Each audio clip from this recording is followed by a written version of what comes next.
warahmatullahi wabarakatuh. Selamat pagi, salam sejahtera untuk kita semua. Selamat bertemu lagi dengan saya, Siti Malihatun Badriah. Dan dalam hari ini kita akan membahas mengenai hukum hak tanggungan. Dan kali ini kita akan membahas mengenai subjek, objek, dan proses terjadinya hak tanggungan. Mengenai subjek hak tanggungan, siapa sih yang menjadi para pihak dalam hak tanggungan ini? Nah, di sini ada dua pihak, yaitu pemberi hak tanggungan dan pemegang hak tanggungan. Dan siapa pemberi hak tanggungan? Kita bisa melihat dalam pasal 8 Undang-Undang Hak Tanggungan. Di situ dikatakan bahwa pemberi hak tanggungan adalah orang atau badan hukum yang mempunyai kewenangan untuk melakukan perbuatan hukum terhadap objek hak tanggungan. Jadi di sini pemberi hak tanggungan, pemberi jaminan dalam hak tanggungan ini haruslah orang yang berwenang terhadap objek hak tanggungan. Kemudian yang kedua, pasal 9 Undang-Undang Hak Tanggungan. Di situ menyebutkan mengenai pemegang hak tanggungan. Pemegang hak tanggungan adalah orang perorangan atau badan hukum yang berkedudukan sebagai pihak yang berpiutang. Pihak yang berpiutang berarti di sini adalah kreditor. Jadi di sini pemegang hak tanggungan adalah kreditor yang menjadi pemegang jaminan dalam hak tanggungan tersebut. Lalu objeknya apa? Objek hak tanggungan itu apa? Nah, untuk bisa menjadi objek hak tanggungan, maka di sini benda harus memenuhi syarat-syarat sebagai berikut. Ada 4 syarat pokok. Yang pertama adalah dapat dinilai dengan uang. Mengapa objek hak tanggungan harus dapat dinilai dengan uang? Karena fungsi hak tanggungan adalah sebagai jaminan pelaksanaan prestasi debitur kepada kreditur yang dapat dinilai dengan uang. Sehingga kalau nantinya debitur wan prestasi, maka objek hak tanggungan ini harus bisa dijual dan hasil penjualan tersebut bisa digunakan untuk melaksanakan prestasi debitur kepada kreditur. Kemudian yang kedua, termasuk hak yang didaftar dalam daftar umum, yaitu di kantor pertanahan.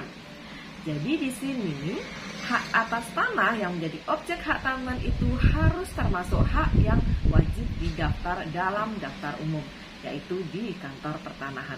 Kemudian yang ketiga, bersifat dapat dipindah tangankan. Mengapa demikian? Karena fungsinya tadi adalah untuk menjamin pelaksanaan prestasi debitur kepada kreditur, untuk menjamin keamanan piutang kreditur. Sehingga kalau nantinya debitur wan prestasi, maka benda objek jaminan tersebut harus bisa dialihkan, dipindah tangankan kepada pihak lain, dijual, dan hasil penjualannya digunakan untuk pelaksanaan prestasi debitur kepada kreditur.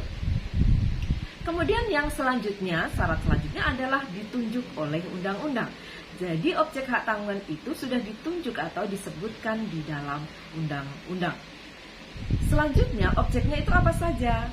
Yang pertama adalah bisa kita lihat di dalam pasal 4 ayat 1 Undang-Undang Hak Tanggungan yang meliputi hak milik, hak guna usaha, dan hak guna bangunan. Nah, ini bisa menjadi objek hak tanggungan.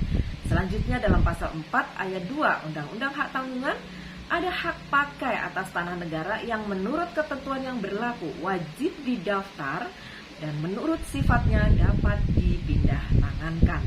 Kemudian selanjutnya di dalam pasal 27 Undang-Undang Hak Tanggungan, rumah susun yang berdiri di atas tanah hak milik, hak guna bangunan, dan hak pakai yang diberikan oleh negara.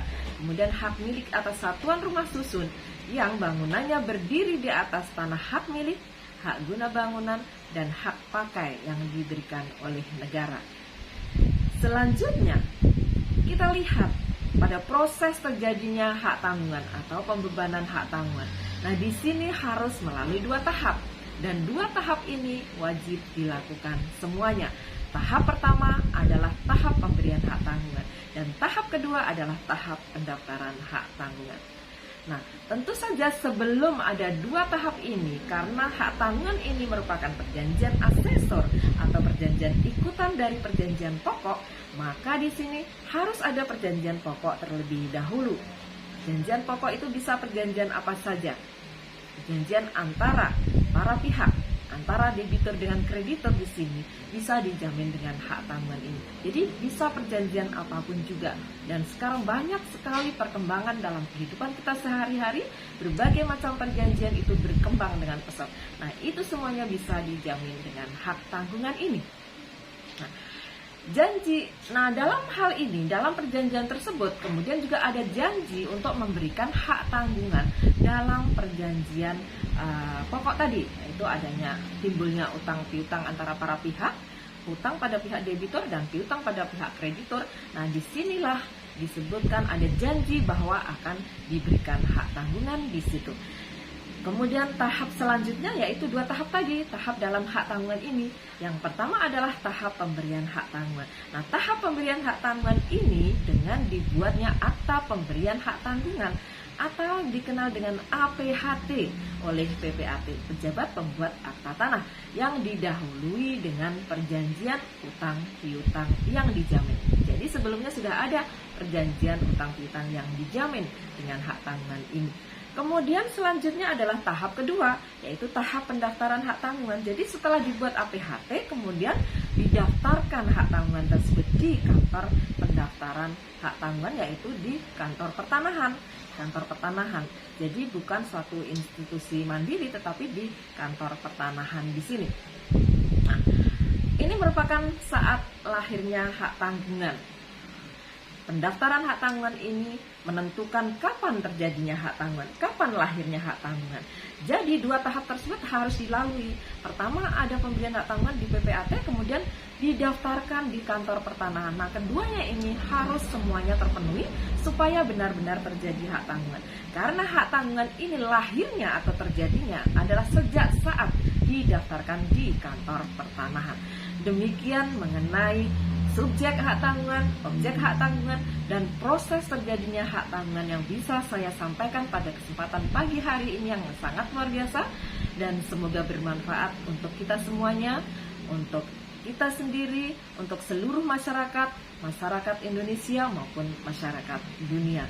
Dan mohon maaf apabila ada kekurangan, dan semoga kita bisa bertemu lagi pada kesempatan mendatang. Sampai bertemu kembali, dan jangan lupa subscribe apabila belum subscribe, dan juga bunyikan loncengnya supaya selalu mendapatkan update video terbaru saya. Dan juga jangan lupa like, komen, dan share supaya video ini lebih bermanfaat lagi untuk banyak orang. Terima kasih. Assalamualaikum warahmatullahi wabarakatuh.